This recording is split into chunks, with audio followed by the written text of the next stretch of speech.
नमस्कार दोस्तों, आप देख रहे हैं जनता से रूबरू। आइए चलते हैं खबरों की ओर। रायगढ़ वार्ड क्रमांक 30 के बीजेपी महामंडल पदाधिकारी और पार्षद पति मुक्तिनाथ बबुआ पर कल हुआ प्राणघातक हमला।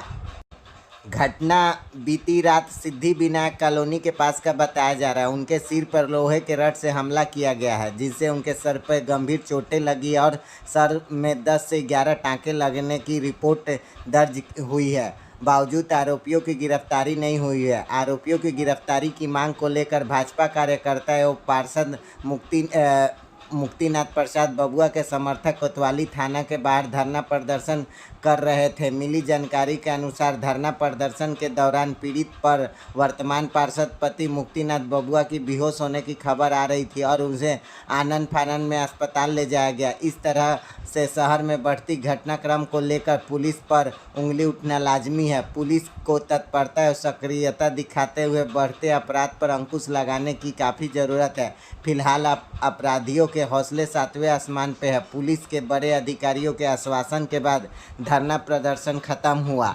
आइए देखते हैं पूरी खबर। क्या कहा पूर्व पार्षद पति मुक्तिनाथ ने और सीएसपी आकाश शुक्ला ने। ये बताएंगे क्या घटना हुआ, एफआईआर के लिए आए हो? भैया कल एक्चुअल में मैं स्टेशन चौक में कल खड़ा था, तो एक लड़का मुझे मिला, मैं उसको जानता है, मैंने उसके पैर में लगा हुआ था, तो मुझे बोला कि मुझे छोड़ दो, मेरा उधर घर है बोल के। तो बेचारा चल भी नहीं पा रहा था, तो मैं वहां से उसको गाड़ी में बैठाया और उसको इंदिरा चौक में छोड़ रहा था। तो बोला मैं वही उतार दो बोला था, तो मैं उसको बोला चल तेरा घर कहाँ था, छोड़ता हूँ वापस। तो मैं गया हूँ, तो रिया पारा तरफ उसका घर था, तो उसको वहां उतार दिया, फिर गली में चल गया, भैया पर छोड़ के चले जाओ। तो वापसी जब मैं वापस आ रहा था, तो एक वार्ड नंबर 28 का एक लड़का जो मेरी पहचान का था, वहां पर कुछ आपस का बाताबाती चल रहा था लोग का, तो मेरे दोनों पक्ष पहचान के थे। तो वापस जाके उनको मैं दोनों आपसे संभाइश करा के वहां से जस्ट निकला हूं मैं, वो भी वापस जा रहे थे, वो भी आ जा रहे थे। उनके वापस जाने के बाद मुझे पूरा आवाज देकर दोबारा बुलाया गया।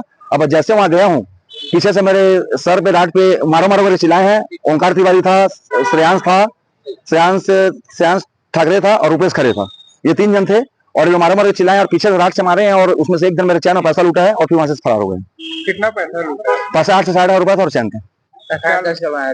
अब दर्ज कराया क्या हूँ। लगता है पुराने कोई रंजिश नहीं है, प्लानिंग बनाया गया है? प्लानिंग के तहत किया गया। बाकी मेरे उसमें कोई रंजिश नहीं है, मैं उनको जानता नहीं, इतना जानता हूँ कि राजा में उनको चेहरे से जानता हूँ। पुलिस की कार्रवाई से संतुष्ट है? मैं पुलिस कार्रवाई से बिल्कुल संतुष्ट नहीं हूँ। क्या मारने को लेकर कोई प्लानिंग बनाया होगा, बुलाने को लेकर? क्या चीज प्लानिंग बनाकर मारा गया, बुलाकर हुआ? अब मैं वहां से दोनों का सॉर्ट आउट कराया, सॉर्ट आउट करने के बाद में बुलाया गया, मुझे लूटने के हिसाब से बुलाया गया और मारने के हिसाब से बुलाया गया।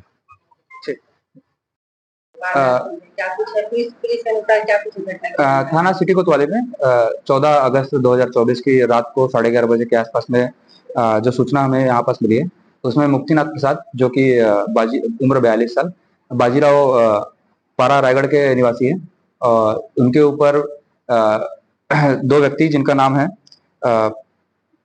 रूपेश खरे और श्रेयांश ठाकरे, इनके द्वारा उनके ऊपर हमला किया गया।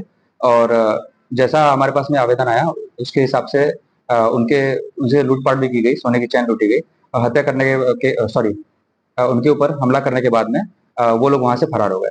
तो थाना कोतवाली में सूचना आने के बाद में इसके ऊपर अपराध पंजीबद्ध करके बीएनएस की धारा 296 और 309(6) के अंतर्गत अपराध पंजीबद्ध किया गया है। और पुलिस आज इन आरोपियों को तब से खोज रही है। जितना जल्दी आरोपी गिरफ्तार करेंगे उनको उसके ऊपर कार्रवाई की जाएगी। तकरीबन 15 घंटे हो गए सर वारदात को, अभी तक गिरफ्तारी नहीं है, जिसको लेकर काफी आक्रोश है और कई भाजपा पार्षद और भाजपा के लोग चक्का जाम किए कोतवाली के साथ। जैसे पुलिस के पास में सूचना आई, उसके बाद फिर पुलिस तब से 2 टीम बना के इसके ऊपर आरोपियों की पतासाजी कर रही है और उन्हें खोज रही है। और जितना जल्दी से हमें वो मिलेंगे, उसके बाद आगे की अग्रिम कार्रवाई की जाएगी। सर लगातार देखा जा रहा है कि कुछ दिनों से सड़कों में खुलेआम इस तरीके से तलवारबाजी, हथियार लहराना, एसपी साहब के बंगला के सामने की घटना, तो लगातार लॉ एंड ऑर्डर के साथ इस तरीके के जो गुंडे बदमाश है शहर की, ये लोग खिलवाड़ करते आ रहे हैं। किस तरीके की कार्रवाई आगे पुलिस इसमें करेगी? मैं आप सब पत्रकार साथियों के माध्यम से एक चीज बताना चाहता हूँ कि पिछले 3 दिन से जैसा भी हमारे पास में सूचना आई है, उसके बाद से लगातार पुलिस कार्रवाई कर रही है, चाहे वो अपराध पंजीबद्ध करने को हो या फिर प्रतिबंधात्मक कार्रवाई। जैसे कि परसों जो हमारे सामने जो घटना सामने आई थी, उसमें हमने बलवा वगैरह की धारा जोड़ी, उसमें लोगों को प्रतिबंधात्मक कार्रवाई करते हुए कल हमने लोगों को जेल भी भेजा है।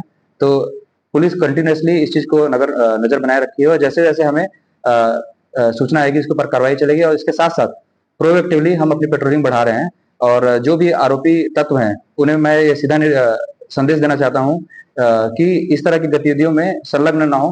नहीं तो पुलिस बहुत ज्यादा कड़ी कार्रवाई करेगी और उन्हें जेल जाना पड़ेगा। पुलिस पेट्रोलिंग बराबर कर नहीं रही है। पुलिस को फोन लगाने से खासतौर पर टीआई को बड़े साहब सामने बैठे, मैंने इनको कई बार फोन लगाया, नहीं उठाते हैं फोन, रिस्पॉन्स नहीं देते हैं। क्या बोलना चाहेंगे इस बारे में? मैं करती है, प्रेस विज्ञप्ति जारी करती है पुलिस कि ऐसी घटना नहीं हुई, जबकि हमारे पास मीडिया के पास पूरे प्रूफ होते हैं।